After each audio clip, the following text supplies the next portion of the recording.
प्रणाम सभी को। मैं हंसा कुमारी जा फिर से उपस्थित हूँ आप सभी के बीच आज वट सावित्री कथा लेके। प्राचीन समय की बात है।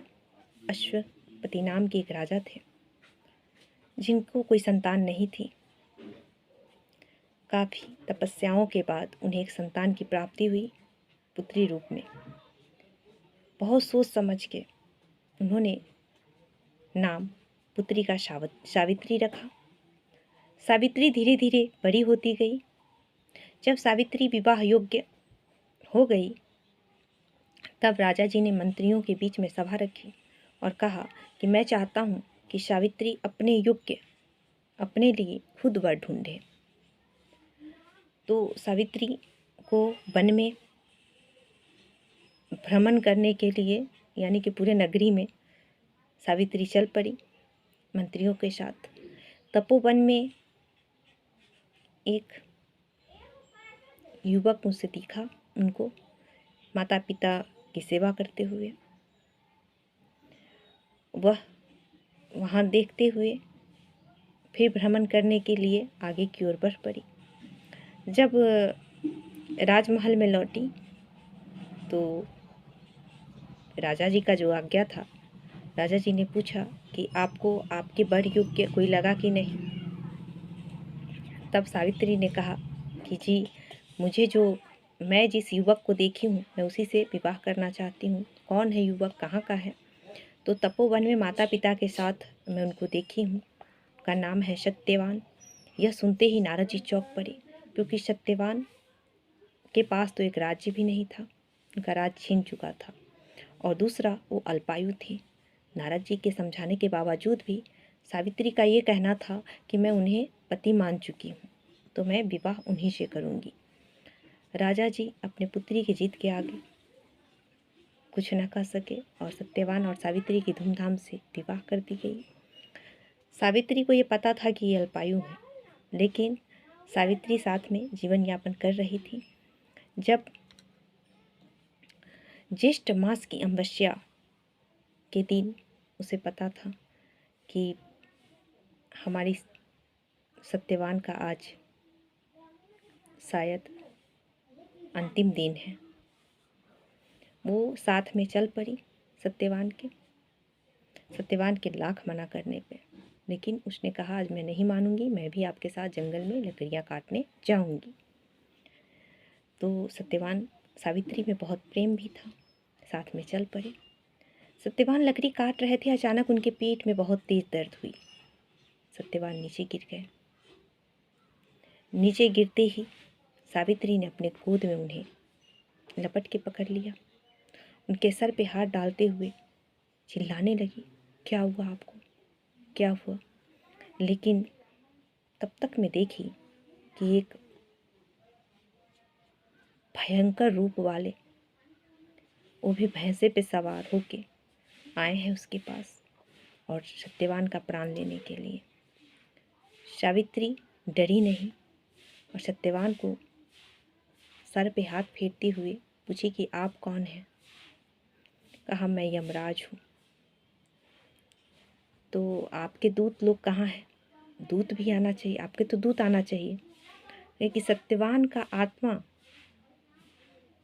इतना निर्मल है कि उसे दूत नहीं लेके जा सकते, दूत की औकात ही नहीं है कि उन्हें लेकर जाएंगे, इसलिए मुझे स्वयं आना पड़ा। यमराज की बात सुनकर सावित्री घबराई तो थी ही और रोने लगी। यमराज बोले कि अब मुझे यहाँ से जाने दो। जैसे ही वो सत्यवान का प्राण लेके आगे की ओर बढ़े, सावित्री पीछे पड़ गई। सावित्री पीछे पड़ गई। जब सावित्री पीछे पड़ गई उसके बाद यमराज सत्यवान का एक तरफ प्राण पकड़े हुए हैं, एक तरफ सोच रहे हैं अभी क्या करूँ, इससे पीछा कैसे छुड़ाऊँ। तो उन्होंने कहा कि आप मुझसे वचन मांगिए, मैं आपको वो वर दूंगा जो आप मांगेंगी। क्या करें? यमराज भी विवश हो गए थे, क्योंकि सावित्री तो पीछा छोड़ नहीं रही थी।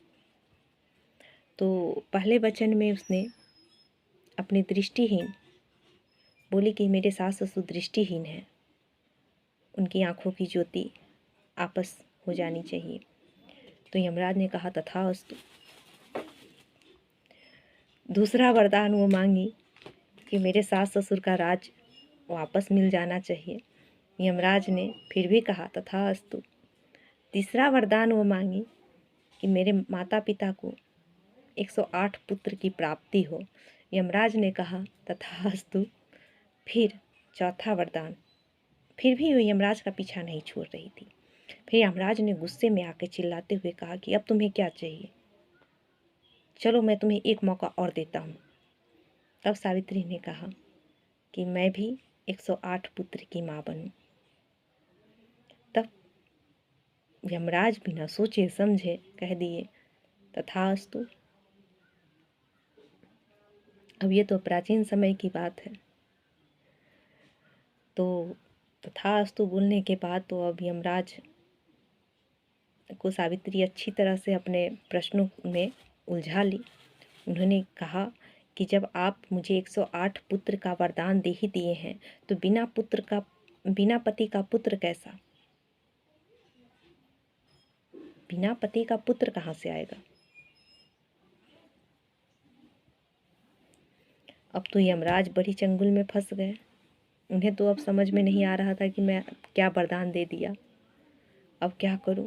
फिर सावित्री को उन्होंने अब सोचा कि अब तो कोई चारा नहीं चल रहा है मेरा, अब तो मैं कुछ समझ ही नहीं पा रहा कि अब मैं क्या करूं, वरदान वापस ले भी नहीं सकता हूं। फिर उन्होंने सावित्री के पति का प्राण सत्यवान का वापस कर दिया सावित्री को। सत्यवान जीवित हो गए। सत्यवान और सावित्री घर वापस आए। उनका राजमहल भी लौट गया था। उनके माता पिता की दृष्टि भी वापस आ गई थी और उन्हें वरदान भी मिल गया था। वो जो दिन था वो ज्येष्ठ मास की अमावस्या का दिन था।